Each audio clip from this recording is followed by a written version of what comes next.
பல பார்ட்டியில் பல கருத்துக்கள் இருக்கும், கருத்து மோதல்கள் ஆகும். அதுவே இன்னும் ஒரு பிரேக்கிங் பாயிண்ட்டோ ஒரு டிப்பிங் பாயிண்ட்டோ ஆகாது. ஏன்னா ரொம்ப நாளாக இருக்கிறோம், கூட்டணியில் இருக்கிறோம். அந்த சின்ன சின்ன அங்கங்கிற ஒரு லோக்கல் ஏரியாவில் இருக்கிற அங்கே இருக்கிற லோக்கல் ஈக்குவேஷனால் சில கருத்து பரிமாற்றம் ஆகிருக்கலாம். ஆனால் அதுவே ஒன்றும் ஒரு பெரிய இஷ்யூவாக எடுத்துக்கூடாது. ஓவரால் ஒரு காமன் கோலை தான் மனசில் வச்சு கூட்டணிகள்லாம் அமையும். கூட்டணி தற்போது கூட்டணி இப்போ நீங்கள் திமுக கூட்டணியில நீடிக்கிறீங்க. இந்த உத்தேச வேட்பாளர் பட்டியலாம் தயாரிக்கிறாங்க அப்படின்ற மாதிரி ஒரு தகவல்லாம் வருது. கூட்டணி முடிவாக்கு முன்பாக நான் அதெல்லாம் ரெடியா இருக்கணுன்ற மாதிரி கார்கே சொல்லியிருக்காரு. அதுக்கான பணிகள் டெல்லியில் நடக்க போகுதுன்னு சொல்றாங்க. அதை பத்தி ஏதாவது தகவல்? நாங்கள் இந்தியா கூட்டணிக்கு இந்திய அளவில் தலைமை தாங்குறோம். அந்த கூட்டணியில் திராவிட முன்னேற்ற கழகம் அங்கம் வகிக்கிறார்கள் தேசிய அளவில். தமிழ்நாட்டு அளவில் இந்தியா கூட்டணிக்கு திராவிட முன்னேற்ற கழகம் தலைமை தாங்குறோம். நாங்கள் அந்த கூட்டணி தான் இருக்கோம். நாங்கள் ஏற்கனவே 234 தொகுதிக்கு விருப்ப மனு வாங்கிட்டோம். விருப்ப மனு வாங்கி ஒரு யார் யாரெல்லாம் சீரியஸாக கேட்குறாங்கன்றது ஒரு லிஸ்ட்டு வச்சுருக்கோம். அதுக்கப்புறம் தொகுதி பங்கீடு பேச்சுவார்த்தைக்கு எந்த தொகுதியில் காங்கிரஸ் நிற்க போகுதுன்றதை தீர்மானம் பண்ணிவிட்டு அதுக்கப்புறம் பட்டியல் தயார் பண்ணுவோம். ஆனால் எல்லா தொகுதிக்கும் விருப்ப மனு வாங்கி வச்சுருக்கோம். சட்டமன்ற தேர்தலுக்கு முன்பாகவே மாநிலங்களவை தேர்தல் வருது. இதுக்கு திமுகவோடு சேர்ந்து காங்கிரஸ் ராஜ்யசபா உறுப்பினர் சீட்டு கேட்க வாய்ப்பு இருக்காது. சரி, எல்லா பாசிபிலிட்டிஸும் இருக்குது. அதனால் அது இல்லைன்னா அப்படி நான் ரூல் அவுட் பண்ண முடியும். எல்லா பாசிபிலிட்டிஸும் இருக்குது. ஒரு பொலிட்டிக்கல் பார்ட்டினா என்னென்ன ஈவெண்ட்ஸ் நடக்குதுன்றதை ஒரு டோட்டாலிட்டியோட பார்த்து தான் அதை நாங்கள் ரியாக்ட் பண்ணுவோம். அந்த பாசிபிலிட்டிஸ் இருக்குது. மார்ச் 16 அந்த எலெக்ஷன் வருது. இப்போ February 22க்கு அப்புறம் திராவிட முன்னேற்ற கழகம் அவங்க கூட்டணி பேச்சுவார்த்தைக்காக கமிட்டி அமைக்கிறேன்னு சொல்லியிருக்காங்க. அந்த கமிட்டி வரும்போது எல்லா விஷயங்களை பற்றி பேசுறதுக்கு வாய்ப்பு இருக்குது. கூட்டணி கொடுத்து மாணிக்கம் தாக்கூர் தினமும் பல இது பேசிட்டு வர்றாரு. அந்த வகையில் இன்னைக்கு காலையில் கூட ஒரு ட்வீட் ஒன்று போட்டிருக்காரு, நான் வீழ்வேன் நினைத்தாயோ. அதை பற்றி நீங்கள் என்ன சொல்றீங்க? ஒரு கவிதை தானே போட்டிருக்காரு. அதுக்கப்புறம் நீங்கள் அதுக்கு மேலே என்ன அர்த்தம் பார்க்குறீங்க? கவிஞர் என்ன எழுதியிருக்காதோ அதான் அர்த்தம் கவிதைக்கு. அதுக்கு மேலே என்ன இருக்குது பார்க்கறதுக்கு? இல்லை, தொடர்ந்து சர்ச்சைக்குரிய அதில் என்ன கவிதை போட்டது சர்ச்சையா? கவிதை போட்டது சர்ச்சையா? எப்படி? பாரதியார் கவிதை தானே அது? யாருடைய கவிதை? கவிதை அவர் கவிதை தானே போட்டார். இன்னைக்கு கவிதை போட்டதுல என்ன சர்ச்சை? கவிதையில கவிஞர் என்ன அர்த்தத்துல எழுதியிருக்காரோ அந்த அர்த்தத்தை புரிஞ்சுக்க வேண்டியது. தொடர்ந்து மரியாதை கொடுக்கலான்ற திமுக. நான் இன்னும் என்னுடைய பாராளுமன்ற சகாவுக்கு நான் ஸ்போக்ஸ் பர்சன் கிடையாது. அதுக்கு மேல நீங்க விளக்கம் கேட்கணும், நீங்க அவரை தான் கேட்கணும். இந்த செங்கல்பட்டு வடக்கு மாவட்டத்தை பொறுத்த வரைக்கும் 3 தொகுதியுமே திமுக தான் வெற்றி பெற்று எம்எல்ஏ இருக்கிறாங்க.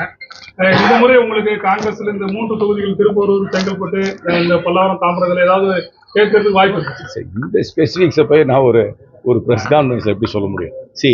4 ப்ராசஸ், 4 ஸ்டெப் இருக்கு.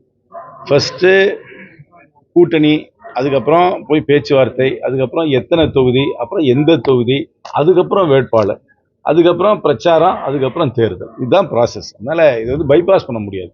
முதல்ல எத்தனை தொகுதி அந்த நிர்ணயம் பண்ணணும். எதுவாக இருந்தாலும் எந்த கூட்டணியாக இருந்தாலும் 234 தொகுதி தான் இருக்குது. அதுக்குள்ளே தான் எல்லாரும் பிரிச்சுக்கணும். புதுசாக ஒரு கட்சி வரலாம், அதுக்குள்ளே அப்புறம் அது அதை அகாமடேட் பண்ணணும். எல்லாரும் ஒரு கிவ் அண்ட் டேக் பாலிசிக்குள்ளே அந்த 234 தொகுதிக்குள்ளே ஒரு செட்டில்மெண்ட்டுக்கு வருவோம். எல்லா தேர்தலுக்கும் முன்னாடியும் இந்த கேள்வி இருக்குது, இதை கேட்பீங்களா அதை கேட்பீங்களா, விட்டு கொடுப்பீங்க. ஆனால் எல்லா தேர்தலையும் செட்டில் ஆகிடுதுல. எலெக்ஷன் வரும்போது எல்லாம் செட்டில் ஆகி அந்த 234க்குள்ளே எல்லா கூட்டணி கட்சியும் அடங்கிடும். அதுக்கப்புறம் எந்த தொகுதி கூட்டணி பற்றி பரவலாக பேசிட்டு இருக்காங்க. இப்போ தமிழகத்தில் அதிமுக கூட்டணி, இந்தியா கூட்டணி இருக்குது. தாவேகா, நாம் தமிழர் கட்சிகள் நிற்கிறாங்க. காங்கிரஸ் தலைமை தாவேகா அணியை மிகவும் பலவீனமாக நினைக்குதா? இல்லை, அப்படியே நான் நினைக்கல. விஜய் ஒரு பாப்புலர் மூவி ஸ்டார்ன்றதை முழுமையாக ஏற்றுக்கிறேன். அவருக்குன்னு ஒரு ரசிகர் கூட்டம் இருக்குன்றதையும் ஏற்றுக்கிறேன். அந்த ரசிகர் கூட்டம் ஒரு ஆதரவு கூட்டமாக மாறுறதுக்கு வாய்ப்பு இருக்குது. அந்த ஆதரவு கூட்டம் ஒரு வாக்காக மாறுறதுக்கு வாய்ப்பு இருக்குது. ஆனால் அந்த வாக்கு சீட்டாக மாறுமான்னு கேட்டிங்கன்னா எனக்கு அதில் ஒரு கேள்விக்குறி இருக்குன்னு தான் சொல்கிறேன். அவங்க கட்சிக்குன்னும் கமாண்ட் அண்ட் கண்ட்ரோல் ஸ்ட்ரக்சர்லாம் வரல. அது ஒரு பெரிய ஒரு ஆர்வமுள்ள ரசிகர் மன்றமாக தான் இருக்குது. ஒரு கமாண்ட் அண்ட் கண்ட்ரோல் ஸ்ட்ரக்சர், மாவட்டத்தில் நிர்வாகிகள், ஒருத்தர் சொன்னால் கீழே கேட்குற அளவுக்கு அந்த மாதிரி எல்லாம் இன்னும் ஸ்ட்ரக்சர் வரல. அது பிற்காலத்தில் வரலாம். ஆனால் அவங்களுக்கு கணிசமான வாக்கு வரும்ன்றதுல எனக்கு எந்த விதமான சந்தேகமும் கிடையாது. நகர்ப்புறத்தில் கொஞ்சம் கணிசமாக வரும், கிராமப்புறத்தில் கொஞ்சம் கம்மியாக வரும். ஆனால் இந்த வாக்கு வங்கியை வச்சு மட்டுமே இந்த வாக்கு வங்கி உறுதியான வாக்காக மாறி அது சீட்டாக மாறுமான்னு கேட்டால் எனக்கு அதில் ஒரு கேள்விக்குறி இருக்குதான் சொல்லுவேன். ஒரு மிகப்பெரிய தேசிய கட்சி தாவேக்காவோட கூட்டணி அமையும் போது அது வெற்றியை இல்லை, அப்படி நாங்கள் சொல்லவே இல்லையே. நாங்கள் தான் திருப்பி நான் சொல்றதுக்கு முன்னாடி சொன்னேன், நாங்கள் இந்தியா கூட்டணி நாங்கள் தலைமை தாங்குறோம். திராவிட முன்னேற்ற கழகம் இந்தியா கூட்டணியில் இருக்கு, தமிழ்நாட்டில் திராவிட முன்னேற்ற கழகம் இந்தியா கூட்டணிக்கு தலைமை தாங்குது, அந்த கூட்டணியில் இருக்குன்னு சொல்றதுனால அதுல வேற எந்த ஸ்பெகுலேஷனுக்கும் இடம் கிடையாது. இந்த தேர்தலை பொறுத்த வரைக்கும் உங்களுக்கு அனுப்பக்கூடிய தாவேக்கா எத்தனாவது இடம் பிடிக்கணும்? இது என்ன ஒலிம்பிக்ஸ்ல இல்ல, gold medal, silver medal, bronze medal கொடுக்கறதுக்கெல்லாம் வழி கிடையாது. யார் வந்து தொகுதியில கூட ஓட்டு வாங்குறாங்களோ அவங்க தான் சீட்டு வாங்கிட்டு சட்டமன்றத்துக்கு போவாங்க. அந்த வகையில பார்க்கும் பொழுது நீங்க கடந்த கால சரித்திரத்தை பார்த்தீங்கன்னா கணிசமான வாக்கு வாங்கினாலும் அது சீட்டா மாறாது. ஏன்னா அது ஃபர்ஸ்ட் பாஸ்ட் போஸ்ட் சிஸ்டத்துல சீட்டா மாறாது. விஜயகாந்த் தனியா நிற்கும் போது ஒரு ஓட்டு வாங்கி வந்துச்சு அவருக்கு, ஆனா சீட்டா மாறல. அதே மாதிரிதான் சிரஞ்சீவிக்கு வந்து ஒரு ஓட்டு வந்துச்சு, ஆனா சீட்டா மாறல. சீட் கன்வர்ஷன்ன்றது வேற. ஏன்னா இந்த ஃபர்ஸ்ட் பாஸ்ட் போஸ்ட் சிஸ்டம்ல அது ஒரு காம்ப்ளிகேஷன் இருக்கு. வாக்கு வங்கி இருந்தாலும் அது சீட்டா மாறாது. அந்த மாதிரி வாக்கு வாங்குவாங்க. அதுக்கப்புறம் அவங்களுடைய நடத்தை, அப்புறம் அவங்க தொடர்ந்து அரசியல் கட்சியாக எப்படி அவங்க வந்து உருவெடுக்கிறாங்க, கமாண்ட் அண்ட் கண்ட்ரோல் ஸ்ட்ரக்சர்ஸ் எல்லாம் உருவாக்குறாங்களா, தேர்தல் இல்லாத நேரத்தில் அவர்களுடைய செயல்பாடு எப்படி இருக்குன்றதா ரியல் டெஸ்ட். ரியல் டெஸ்ட் ஒரு அரசியல் கட்சிக்கு எலெக்ஷன் மட்டும் டெஸ்டே கிடையாது. இன்ஃபேக்ட் தேர்தல் இல்லாத நேரத்தில் அந்த அரசியல் கட்சி எப்படி செயல்படுதுதான் ரியல் டெஸ்ட். அது போக போக தான் சொல்ல முடியும்.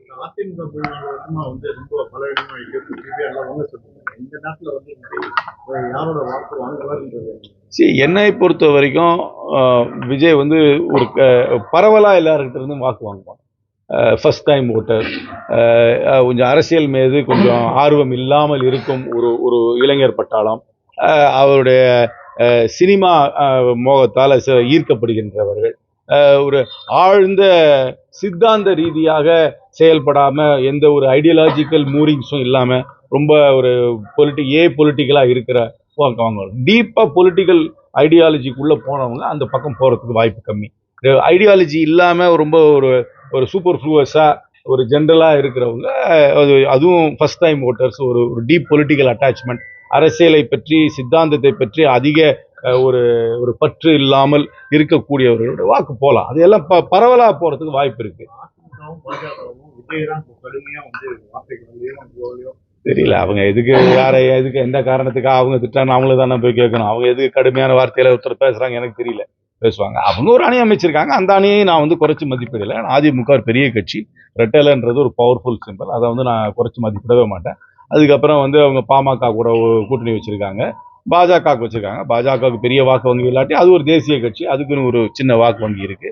அது பாஜக சேர்றதுனால ஒரு டிஸ்அட்வான்டேஜும் இருக்கு. வாடிக்கையாக வாக்களிக்கிற சிலர் வந்து பாஜக கூட்டணியில் இருக்கிறதுனால அவங்க அந்த கூட்டணிக்கு வாக்களிக்காம போகலாம். புதிதாக 2-3 கட்சியெல்லாம் சேர்க்கலாம். அவங்க கட்சியில இருந்து பிரிஞ்சு போன 2-3 அணிகளை சேர்த்திருக்காங்க. அதனால நான் அதிமுகவையும் நான் வந்து குறைச்சி மதிப்பிடவே இல்லை. இந்த தேர்தல் என்னை பொறுத்த வரைக்கும் ஒரு ஒரு போட்டியான தேர்தல் தான் இருக்கும். ஆனால் இந்தியா கூட்டணி, ஒற்றுமையான இந்தியா கூட்டணி வெற்றி பெறும் என்றுதான் நான் நம்புகிறேன். விஜயோட அந்த தவாக்க வாக்கு கணிசமா வாக்கு வாங்குவான்னு சொல்றீங்க, அது உங்க அணியை பாதிக்குமா? அதிமுக தொகுதிக்கு தொகுதி ஒரு வாக்குன்றது வெறும் கட்சிக்கு மட்டும் இல்லை, அங்க வேட்பாளரை யாரா போடுறாங்கன்றதும் கன்சிடர் பண்ணி தான் போறோம். அந்த தாவாக்காவுக்கு வந்து வாக்காளர் வேட்பாளர்கள் 234 தொகுதியிலும் லோக்கல் ஏரியாவில் அவர்களுக்கு என்று ஒரு பிராண்ட் ஈக்விட்டி, அவர்களுக்கு என்று ஒரு சோசியல் கனெக்டோட வேட்பாளர்களை போட முடியுமா என்பது ஒரு சந்தேகம். அந்த வேட்பாளர்களை போடும்போது அந்த வேட்பாளர்கள் லோக்கல் ஏரியாவில் அவர்கள் கட்சிக்கு இயல்பா வருகின்ற வாக்குகளை தாண்டி வாக்குகள் வாங்க முடிகிறதா, இல்லை இயல்பா வர வாக்கையே குறைக்கிறாங்களான்றது அது வேட்பாளரை பொறுத்து தான் இருக்கு. அதனால வேட்பாளரை பொறுத்து தான் அது சொல்ல முடியும். ஒரு இடத்துல நகர்ப்புறத்துல ஒரு மாதிரி இருக்கும், கிராமப்புறத்துல ஒரு மாதிரி இருக்கும். என்னுடைய பயணத்துல நான் பார்த்திருக்கேன், இவருக்கு ஆதரவா இருப்பவர்கள் கொஞ்சம் நகர்ப்புறத்தை சார்ந்து இருக்கிற இடத்துல கொஞ்சம் இருக்கிறாங்க. கிராமப்புறத்துக்கு போக போக குறைஞ்சிக்கிட்டே இருக்கு. யாருக்கு பாதிக்கும்? எல்லாருடைய ஓட்டையும் தான் எடுப்பேன். செக்குலரா எல்லாரும் ஓட்டும் போகும், எல்லாரும் ஓட்டும் போகும். தான் சொன்னேன், இந்த ஒரு முதல் முறையாக வாக்களிப்பவர்கள், ஒரு ஆழமாக ஒரு சித்தாந்த ரீதியாக எந்த ஒரு பற்றும் இல்லாதவர்கள், ஒரு சினிமா மோகம் இருக்கக்கூடியவர்கள் போகலாம். அந்த மாதிரி வாக்கு போகலாம். அதனால கொஞ்சம் எல்லா ஓட்டும் கொஞ்சம் சிதறதுக்கு வாய்ப்பு இருக்கு. அந்த போடுற வேட்பாளரை பொறுத்து அந்த வேட்பாளர் வந்து அந்த இயல்பா அந்த கட்சிக்கு வர வாக்கை தாண்டி அவரால் கொஞ்சம் வாக்குகள் பெற முடிகிறதா, இல்ல இயல்பா வர வாக்கையே குறைக்கிறாரன்றதை பொறுத்து பார்க்கணும். திமுக பாமக விசில் வந்து அடிக்கிறாங்க, அது வந்து ஒரு தலைவர்கள் வந்து அடிக்காதீங்க அப்படின்னு எரிச்சல் ஆகுறாங்க. என்ன நாங்க கையை அசைச்சாக கையை அசைக்காதுன்னு சொல்லிடுவீங்க போல இருக்கு. விசில் அடிச்சு அடிச்சுட்டு போறாங்க, நாங்க கையை அசைச்சுட்டு போயிட்டே இருக்க போறோம், அவ்வளவுதானே. பெரும்பாலான இடங்கள்ல வந்து அந்த சிறுபான்மையில் ஓட்டு வந்து தவக்க போக வாய்ப்பு இருக்கு. அதனால திமுக கூட்டணி இவ்வளவு டீடைல்டா செஃபாலஜியா பண்ண முடியாது. அதான் சொன்னேன், வாக்குகள் சிதறலாம், எல்லார்கிட்ட கொஞ்சம் கொஞ்சம் போகலாம். ஆனா அவர்களுக்கு கிடைக்கிற வாக்கே சீட்டா மாறாது. அது அவங்க போடுற தான் சொன்னேனே, ஒரு வாக்கு வந்து ஒரு ஆதரவு வந்து வாக்கா மாறி வாக்கு வந்து வெற்றியா மாறுறதுக்கு நிறைய ஃபேக்டர்ஸ் இருக்கு. அந்த ஃபேக்டர்ஸ்லாம் இருக்கா இல்லையான்னு பார்த்து தான் முடிவு பண்ணுவோம். Okay, thank you.